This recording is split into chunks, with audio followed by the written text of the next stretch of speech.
Once Imam Muhammad al-Baqir alayhi salam and his son were forced to report to the Umayyad caliph Heshaam in Damascus. On their return, while exiting the palace of the caliph, they saw a large gathering at the far ends of an arena opposite to the palace, in which the people were all sitting down. Imam al-Baqir inquired about them and the reason behind their gathering.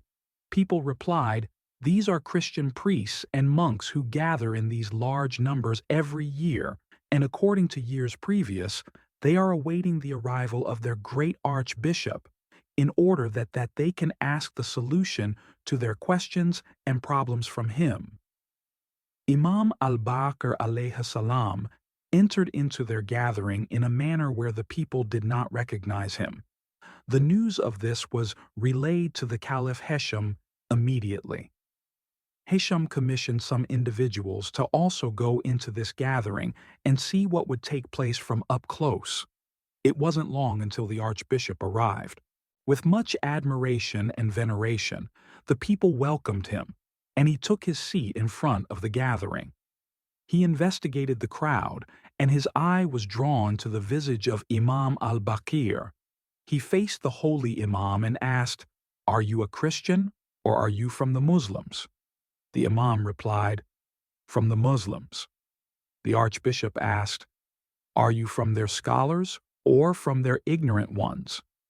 The Imam replied, "I am not from the ignorant ones."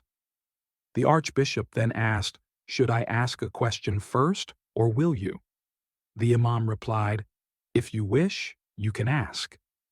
The archbishop asked, "What is the reason that you Muslims claim that the people of paradise drink and eat food, but they have no need for using the restroom? Do you have any examples in this world for this matter, so that it can be made clear?" The Imam responded, "Yes.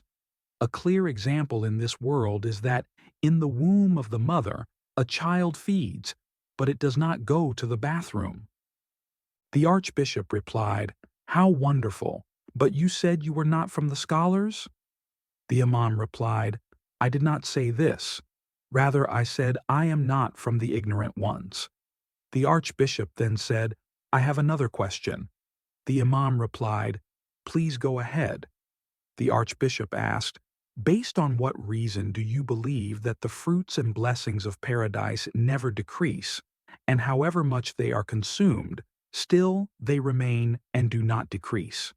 Can you show a clear example of this from the phenomenon of this world?" The Imam alayhi salam replied, "Yes, the clear example of this is found in fire. If you light another flame from an existing flame and repeat this hundreds of times, the first flame will remain as it was, and nothing will have been decreased from it." Then the archbishop asked every difficult question that came to his mind, and all of them were answered clearly and completely. He was soon left looking extremely incompetent and weak, and he became severely discomfited and angry. He said, "O people, have you brought a great scholar, whose knowledge and religious scholarship is higher than mine, in order to disgrace me and to show the Muslims that their leader is superior and more learned than ours? I swear by God that I will never speak to you again, and if I remain alive until next year, you will not see me in your midst." He said these words, rose out of his seat, and left the gathering. So friends, this is how our fifth Imam alayhi salam protected the religion of Allah and invited people to the path of God through logic and reasoning. Although all of the images used here are fictitious, we still wanted to use the human images to make this beautiful story relatable. Please subscribe our channel to see more of these stories from the lives of our Prophet and his holy Ahlul Bayt.